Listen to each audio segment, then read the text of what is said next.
Assalamualaikum warahmatullahi wabarakatuh. Saya Muhammad Iskim Rediansyah. Di sini saya akan menjelaskan analisis skalogram unit. 1. Pengukuran. 2. Pembangunan indeks dan skala. 3. Pengantar peskalan 1 dimensi.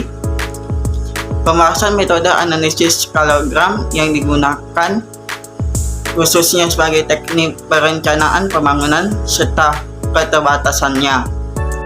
1. Pengukuran. Konsep pengukuran merupakan dasar bagian kegiatan analisis kualitatif.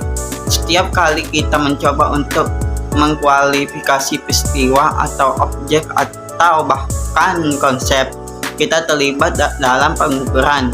Namun apa sebenarnya yang dimaksud dengan pengukuran? Sederhananya, pengukuran berarti pemberian angka pada peristiwa atau objek. Mari kita coba membuatnya lebih konkret. Misalnya adalah mempertimbangkan 5 basement dan piket dan mengambil 2 karakteristik. Kemampuan bermain bowling cepat dan kemampuan bermain speed adalah sekarang diminta untuk memikirkan kedua karakteristik ini, menetapkan satu pada tingkat terendah dari suatu karakteristik dan 5 pada tingkat tertinggi dari suatu karakteristik. Sekarang apapun penilaiannya yang Anda pikirkan, apapun alasan yang Anda pilih untuk menetapkan angka tertentu ketika tertentu dari karakteristik tertentu, Anda terlibat dalam pengukuran.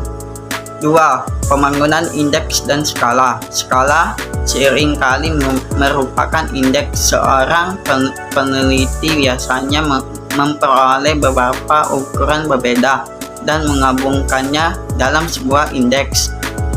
Skala yang dihitung hanya dengan menjumlahkan sejumlah item kadang-kadang disebut indeks. Skala dapat dibuat dari hal-hal yang ditanya dalam survei opini publik, atau dari data yang ditemukan dalam catatan publik, atau yang dihasilkan dari pengamatan pribadi. Dalam skala sederhana, tanggapan terhadap beberapa item hanya ditambahkan, namun terkadang dalam skala yang lebih kompleks, item yang berada diberi bobot yang berbeda, bergantung pada kepentingan relatif item tersebut. Memutuskan usia berat yang akan diberikan pada setiap item merupakan proses yang kompleks. Mengingatkan konsep tertentu ingin kita ukur, kita harus memiliki item yang sesuai untuk membangun skala yang relevan. Jenis skala yang sangat sederhana adalah skala Likert, yang merupakan skala tambahan yang umumnya digunakan dalam pengukuran sikap. Pengukuran yang baik adalah pengukuran yang lengkap. Pengukuran tersebut cukup mencakup dalam aspek penting dari konsep yang diukur. Seringkali hal ini dapat dilakukan dengan satu ukuran saja. Dalam banyak keadaan, seorang peneliti masih ingin memperoleh beberapa ukuran dan menggabungkan dalam satu indeks atau skala. Skala paling sederhana hanya melibatkan penjumlahan beberapa tanggapan. Memilih item. Untuk memilih item untuk membangun skala, kita harus memperhatikan validitas wajah dan validitas isi. Beberapa pertanyaan terkait yang muncul di permukaan antara lain: apakah semua item potensial yang kita pertimbangkan tampaknya berhubungan dengan konsep yang ingin kita ukur?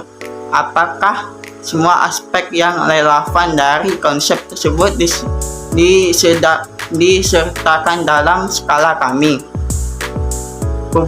Hubungan antar barang.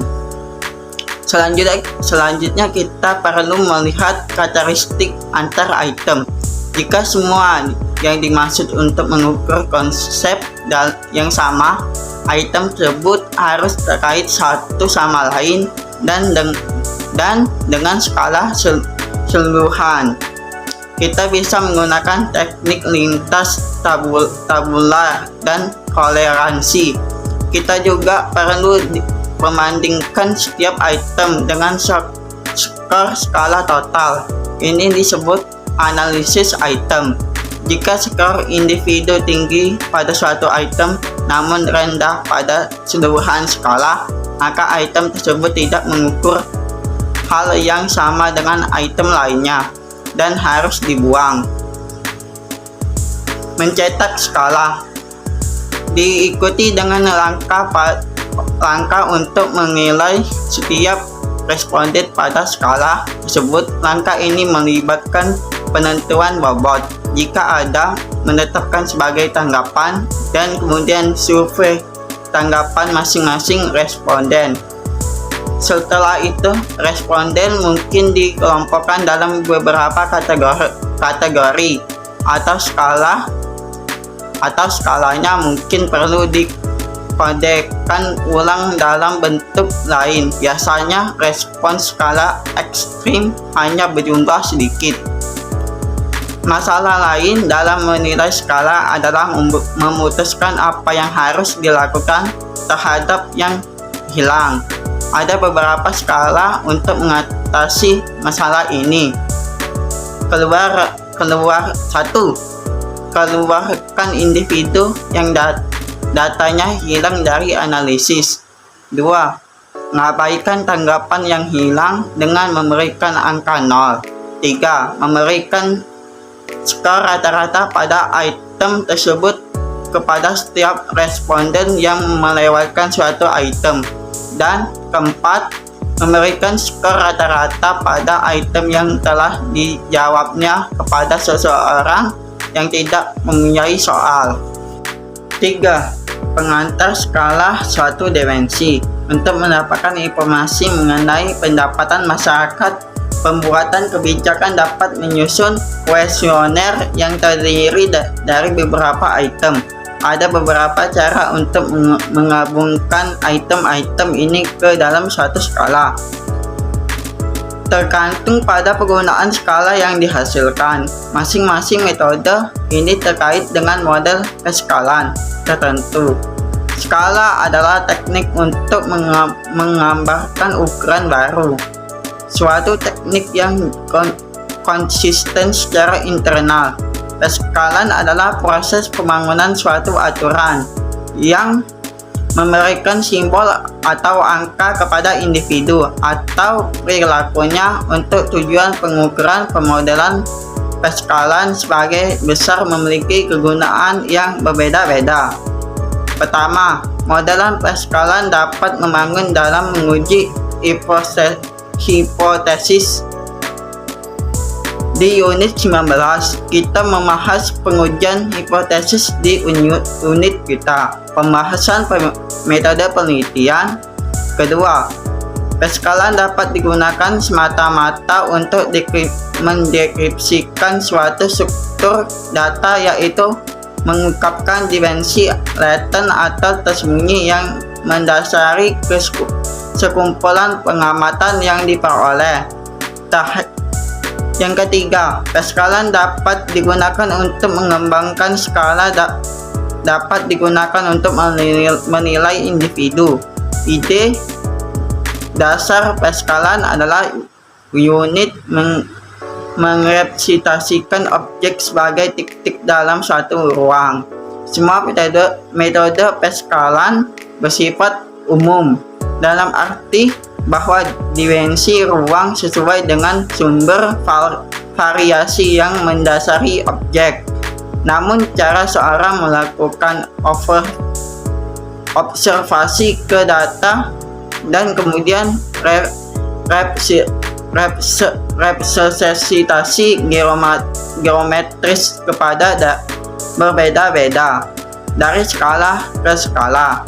Ketiga metode Tiga metode penyelenggaraan metrik adalah sebagai berikut. 1. Analisis komponen utama. 2. Peskalan referensi multidimensi. Dan ketiga, analisis korespondensi.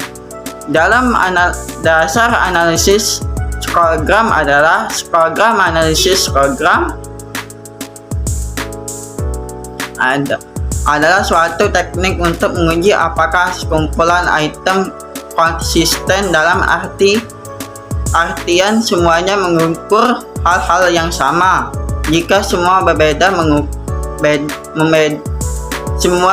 mengukurkan hal-hal yang sama, maka beda-beda tersebut dikatakan satu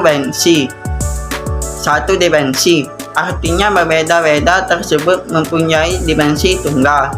Ingat kembali arti konsep dimensi yang diberikan dalam suatu matriks data.